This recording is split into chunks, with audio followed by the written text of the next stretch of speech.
اسرائیلی channel 12 کے مطابق white house کا پیغام ہے کہ مذاکرات سے کچھ نہیں نکلنے والا، سو جنگ کی تیاری کی جائے۔ پچھلے چند گھنٹوں میں 40 سے زیادہ امریکن جنگی ایئر کرافٹ ہوا میں دیکھے گئے۔ السلام علیکم ناظرین، دس از اچم طیب۔ سب سے پہلے آپ کو رمضان المبارک کا یہ بابرکت مہینہ مبارک ہو۔ سب سے گزارش ہے کہ اللہ رب العزت سے اپنے اس ملک کی ترقی کے لیے اور خوشحالی کے لیے ڈھیر ساری دعائیں کیجیے۔ امید ہے اللہ رب العزت ہم سب کو اس بابرکت مہینے کے مبارک تقاضوں کو پورا کرنے کی توفیق عطا فرمائے، آمین۔ چلتے ہیں اپنی چند اہم ڈیولپمنٹس کے بارے میں جو پچھلے چند گھنٹوں میں ہوئی ہیں۔ ناظرین کرام، میں نے آپ کو پچھلی ویڈیو میں پہلے ہی بتا دیا تھا کہ مجھے نہیں لگتا کہ امریکہ اور ایران کا کوئی تنازع حل ہوگا مذاکرات کے ٹیبل پہ آ کے، کیونکہ یہ ایک انڈائریکٹ ٹاک تھی جو 4 گھنٹے سے زیادہ چلی ہے۔ پہلا مذاکرات کا دور عمان میں ہوا تھا اور دوسرا جنیوا میں۔ تو اس مذاکرات میں تو بالکل ہی انڈائریکٹ رخ اختیار کیا گیا، یعنی کہ امریکہ ایک کمرے میں بیٹھا ہوا ہے اور ایران دوسرے کمرے میں ان کے وفد بیٹھے ہوئے ہیں، اور سینٹر میں ایک بندہ ہے جو یا ایک ٹیم ہے، ادھر جا رہی ہے اور ادھر جا رہی ہے، ادھر کا پیغام ادھر، ایکس کا پیغام وائی کو، وائی کا پیغام ایکس کو، یعنی کہ اس طریقے سے پیغامات کی شفلنگ چل رہی ہے۔ تو اس طرح سے مذاکرات تو ملکوں کے نہیں ہوتے، جبکہ ٹرمپ نے کہا تھا کہ اگر مجھے آیت اللہ خامنائی سے ملنا پڑے تو میں مل کر فیس ٹو فیس ٹاک بھی کروں گا اور مذاکرات کے حل کی طرف جاؤں گا۔ لیکن ان مذاکرات کے بعد یا ان کی ناکامی کے بعد امریکن فضائیہ اور امریکن نیوی بہت زیادہ ایکٹیو ہو چکی ہے، اور دوسری جانب علی خامنائی صاحب نے بھی اعلان کر دیا ہے یا اپنی فوج کو آرڈر دے دیا، اپنی ملٹری کو آرڈر دے دیا ہے کہ آپ ہرمز پورٹ کو بند کر دیں اور اپنی ملٹری مشقیں بڑھا دیں۔ ناظرین کرام، امریکہ کا Abraham Lincoln aircraft carrier جو کہ 700 کلومیٹر دور تھا ایران سے، یہ 700 کلومیٹر کے فاصلے پر انہوں نے کھڑا کیا ہوا تھا لا کے، اس کے پاس آپ کو پتہ ہے کچھ دن پہلے ڈرون بھی بھیجا گیا تھا ایران کی جانب سے، تو امریکہ نے اس کو ڈسٹرائے کر دیا۔ اب اس کو 700 کلومیٹر سے گھٹا کے 280 کلومیٹر کی دوری پر لا کے کھڑا کر دیا ہے تاکہ ایران کو زیادہ سے زیادہ امریکہ کی جانب سے نقصان پہنچ سکے۔ اور جرالڈ F4 جو کہ امریکہ نے پہلے ہی اس کو منگوا لیا ہے، جو کہ دنیا کا اب تک کا سب سے بڑا ایئر کرافٹ کیریئر ہے، وہ بھی راستے میں ہے، جو ایران تک پہنچتا ہی ہوگا۔ لیکن اس کے برعکس ایرانی سپریم لیڈر آیت اللہ علی خامنائی صاحب نے بیان دیا ہے کہ اگر امریکہ کے پاس Abraham Lincoln aircraft carrier یا Gerald Ford aircraft carrier ہے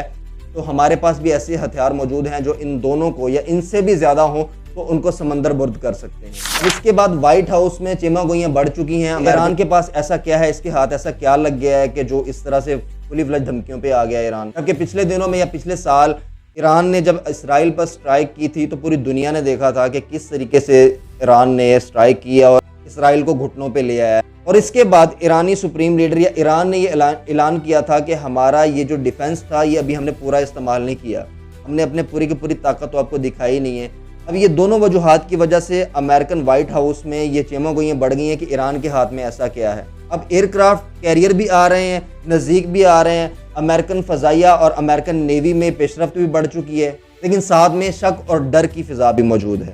اس کے ساتھ ساتھ ناظرین اکرام، چائنا نے بھی میرے خیال کمر باندھ لیا امریکہ کے خلاف ہر جگہ پہ محاذ کھولنے کی۔ فرنٹ پہ تو چائنا نہیں آتا، لیکن بیک ڈور پہ بیٹھ کے چائنا ساری کی ساری سرویلین اور سارے کا سارا سسٹم پرووائڈ کر رہا ہوتا ہے۔ ایران تو بظاہراً نظر آتا ہے کہ امریکہ کے پائے کا نہیں ہے، لیکن چائنیز ٹیکنالوجی تو ہے نا، چائنیز کے پاس 5th جنریشن فائٹرز بھی ہیں اور پورے کا پورا ڈیفنس میکانزم ہے۔ اب یہاں پر چائنا ایران کو ریئل ٹائم معلومات، surveillance system, intelligence system, satellite imaging یا نیویگیشن سسٹم، ایک تو ہے نا امریکن ڈیزائن یا ادر کنٹریز کا ہے، ایک چائنا کا اپنا ڈیزائن ہے۔ جیسے آپ نے سنا ہوگا کہ گوگل پوری دنیا میں چلتا ہے لیکن چائنا میں گوگل نہیں چلتا، پوری دنیا میں واٹس ایپ چلتا ہے، چائنا میں واٹس ایپ نہیں چلتا، ان کے اپنے ہی اپلیکیشنز ہیں، تو انہوں نے اپنے ہی سارے سسٹم ڈیولپ کیے ہوئے ہیں، تو چائنا اپنے سسٹم کے ذریعے سے ہیلپ آؤٹ کر رہا ہے، پوری کی پوری معلومات دے رہا ہے۔ لیکن ہم اس نیوز کے اینڈ کرنے سے پہلے اس بات پہ بھی تھوڑی سی بحث کر لیتے ہیں، روشنی ڈال لیتے ہیں کہ آخر کیا وجہ ہے کہ ایران ان کے مطالبات نہیں مان رہا اور اس خطے میں، مشرقی وسطیٰ کے اس خطے میں اب تک کی بہت بڑی جنگ چھڑنے جا رہی ہے۔ اس کو مثال کے طور پر آپ یوں لے لیں کہ شہر کے ایک کونے میں ایک گھر ہے اور دوسرے کونے میں دوسرا گھر ہے، اب دونوں میں ہی پاور کی تغو چل رہی ہے۔ اب ایک جو جس کی سارے سنتے ہیں وہ آگے دوسرے کو کہہ رہا ہے کہ اب میرے لیے ایسا کریں کہ اپنے سارے کے سارے جو تیل کے ذخائر ہیں وہ ہمیں استعمال کرنے دیں، یا آپ کے پاس جو بھی پیسہ ہے یا جو بھی آپ کے پاس دھن دولت ہے وہ مجھے استعمال کرنے دیں، اور آپ نے کوئی ایسا ہتھیار نہیں بنانا جو میرے گھر تک رینج رکھتا ہو یا میرے جو اتحادی ہیں ان کے گھر تک رینج رکھتا ہو۔ تو بالکل اسی طریقے سے ناظرین کرام، امریکہ کا کہنا ہے کہ آپ کے پاس جو میزائل ہیں جو اسرائیل تک مار کر سکتے ہیں یا رینج ہے ان کی اسرائیل تک، اب اس پروجیکٹ کو بند کر دیں اور دوسری طرف سے اپنے سارے کے سارے ذخائر ہمیں امریکہ کو استعمال کرنے دیں۔ ایسا تو نہیں ہوتا نا کہ آپ کو ذخائر بھی استعمال کرنے دیے جائیں اور آپ کا اتحادی ہمارے سر پہ بیٹھا ہو یا دوسرے جو گھر ہے اس کے سر پہ بیٹھا ہو اور وہ اس کو تنگ بھی کر رہا ہو، مار بھی رہا ہو، یا اپنے انٹیلیجنس سسٹم سے یا اپنے اتحاد کے چکر میں بیلنس آف پاور کے چکر میں آپ کو نقصان بھی پہنچا رہا، تو جو دوسرا کر رہا ہے وہ اس کو کچھ نہ کہے۔ بالکل ایران کے کیس میں بھی ایسا ہے۔ اب ایران کو یہاں پر فارورڈ کرنے کی کوشش پوری کی جا رہی ہے کہ آپ اپنا میزائل پروجیکٹ بھی بند کر دیں جو کہ اسرائیل تک مار کرتا ہو، اور دوسرا اپنے ذخائر بھی ہمیں استعمال کرنے دیں، جبکہ ایران کے پاس سونے کی چڑیا ہے۔ جس طرح پاکستان کے پاس گوادر ہے اور ادر پورٹس ہیں یا سی پیک ہے، اسی طریقے سے ان کے پاس ایک سونے کی چڑیا ہے، ہارمز پورٹ، جو کہ پرشین گلف میں جہاں پر 20 سے 25% پوری دنیا کی امپورٹ ایکسپورٹ ہوتی ہے، اور ان کے پاس سونے کی چڑیا، وہ کیسے دے دیں ان کو؟ تو ناظرین کرام، یہ 5 شرطوں میں سے 2 شرطیں تھیں جو میں نے آپ کے سامنے رکھی، جس کی وجہ سے ایران ماننے کے لیے تیار نہیں، ایران اس چیز کو ایکسیپٹ نہیں کر پا رہا یا ایکسیپٹ کرنا نہیں چاہ رہا۔ جیسے خامنہ ای صاحب نے کہا کہ نو کمپرومائز آن میزائل پروجیکٹ، اور یہ کہتے ہوئے خامنہ ای صاحب نے اپنا گروپ ایکٹیو کر دیا ہے، اپنی ملٹری کو ایکٹیو کر دیا ہے، اور حکم جاری کر دیے کہ اپنی مشقوں کو بڑھا دیں۔ اب اس سارے کے سارے سینیریو میں گیم چینجر کون ہے؟ گیم چینجر از چائنا۔ اب چائنا کے ڈیفنس سسٹم کی وجہ سے ایران پر ابھی تک سٹرائک نہیں ہو رہی، نہیں تو امریکہ نے کہاں